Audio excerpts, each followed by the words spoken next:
Well, unless you had some type of mental prophylactic on, you know that the U.S. motorcycle market has crashed. Let's talk about it. U.S. motorcycle market has been crashing since probably early 2024. This affects probably all facets of the U.S. motorcycle market. I think the first affected area was the used motorcycle market.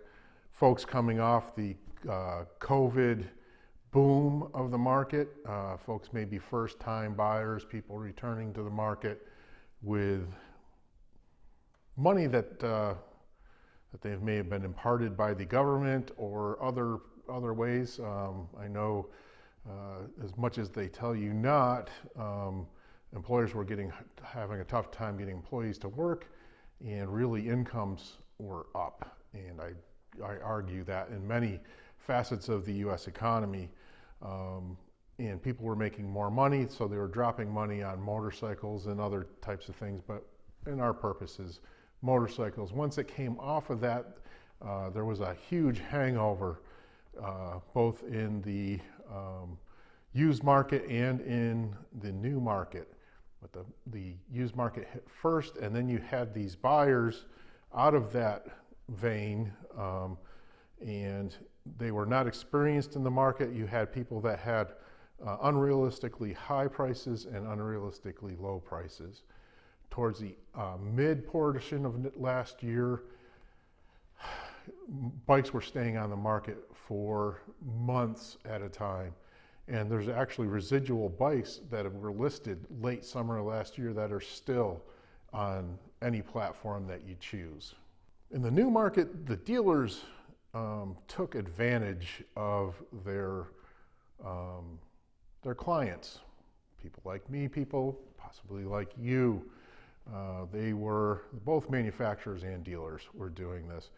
Manufacturers increased their base cost exponentially, and the dealers glommed onto that and added on unwanted, unneeded extras, market adjustment pricing, market adjustment fees, so on and so forth, where you were just giving them $3,000, $4,000, $5,000, depending on the price of your motorcycle, just for the benefit of purchasing the motorcycle. The two elephants in this room are both Harley and KTM. KTM, bad decision on quality, bad decision on overproduction. Harley, they've got their corner of the market pretty much established and cornered, yet it seems they have a hard time making profits even in the best of times. You're seeing gluts at dealerships across my region, within a 500-mile radius of here. There are bikes dating back. I was at Indian dealerships and I was at Harley dealerships. Harley dealerships had leftovers from 2023. The Japanese manufacturer dealers here goes up and down depending on the models. There are some 2024s available still, but there are bikes left over from last year's model. KTM alone has a stockpile of I think 300,000 motorcycles. That is just insane. And you know, sales for a lot of these manufacturers off 20 to 40% year over year. I've been paying attention to motorcycles or motorcycle news since 1976. I was 10 years old. I read every motorcycle magazine that my parents would let me subscribe to, read them cover to cover, and try to remember every particular specification. But I've seen probably 4 to 5 crashes in the market, and several of them were major in nature. The biggest one I can recall is the one in the 70s. They were talking about Japanese manufacturers pushing stock out into the ocean off the barges, which wasn't really true. However, there's stories of 1970s vintage motorcycles from Japanese manufacturers and Triumph manufacturers since, I don't know, recently. Finding in the back of old dealerships boxed up examples of one particular model or the other. Bad times. Oddly enough, most of those manufacturers survived. Before that period, Royal Enfield moved to India, which was good for them because they still exist. Triumph had its challenges.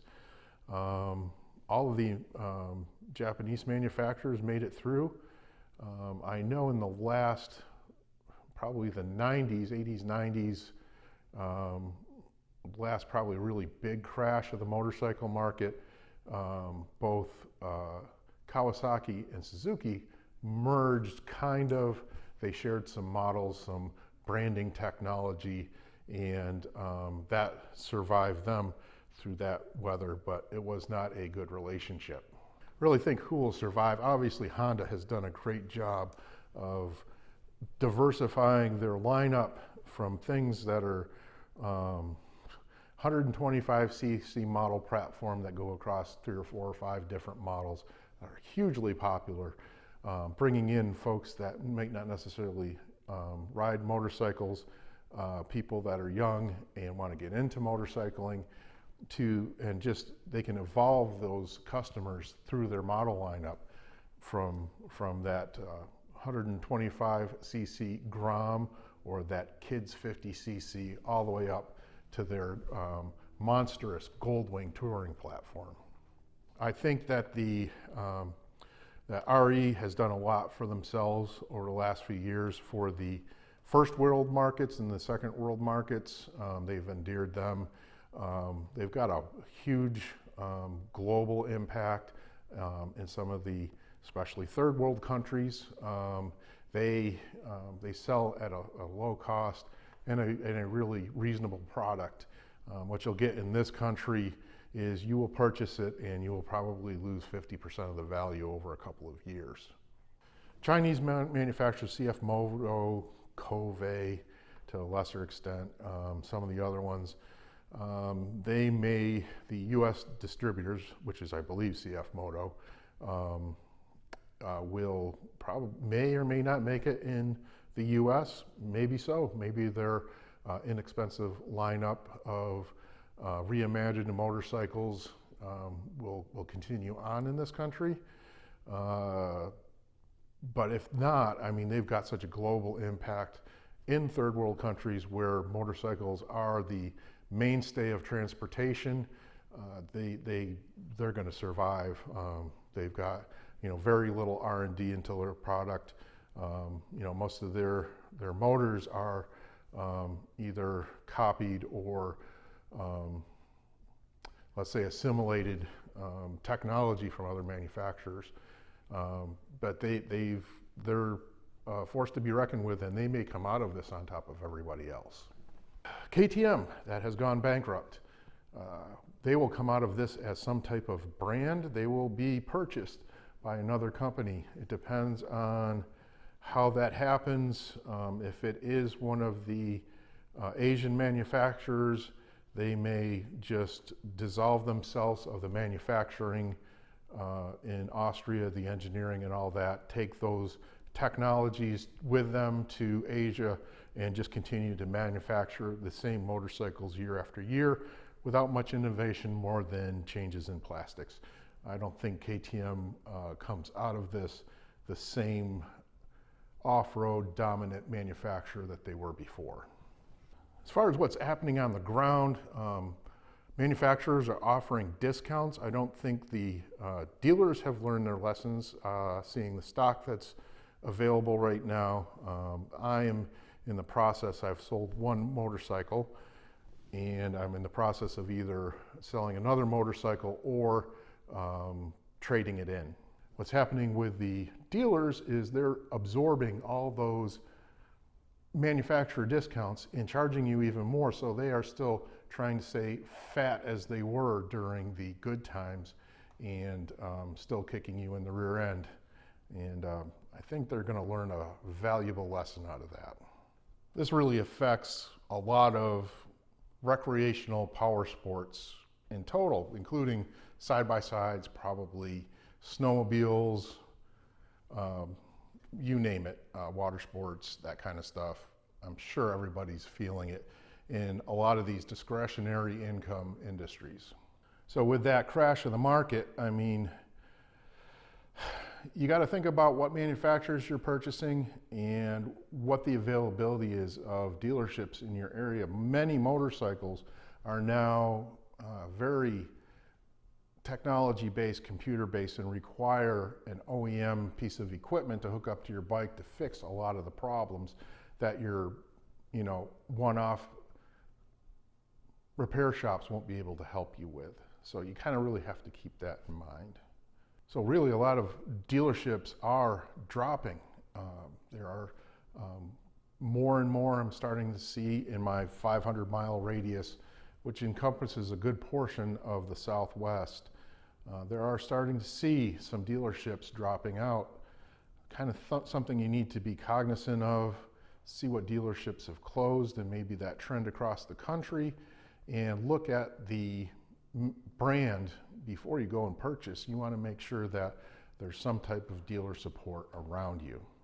What does that mean for you? Well, if you are bike poor and cash rich and you're out there purchasing a motorcycle, you are in the advantage, especially if you can make a quick sale at the end of the month. You will make out pretty good if you are able to wheel and deal a little bit and not put up with the BS from the dealerships. Sellers, you're probably going to have to come to terms with how much your bike is really worth, regardless of NADA or KBB. You're going to have to weigh holding on to that bike and what the actual value is going to be in 18 months or 6 months or 2 years. Whatever this downturn in this market extends to, you may want to think about holding on, but you may want to see where that value is going to be in the end. You may be hurting yourself for that offer that's maybe 10 or 15% lower than your low number. If you are transitioning from one motorcycle to the other, your sale value of your existing bike or your trade-in value of your existing bike, look at the offset between that and the one that you're purchasing.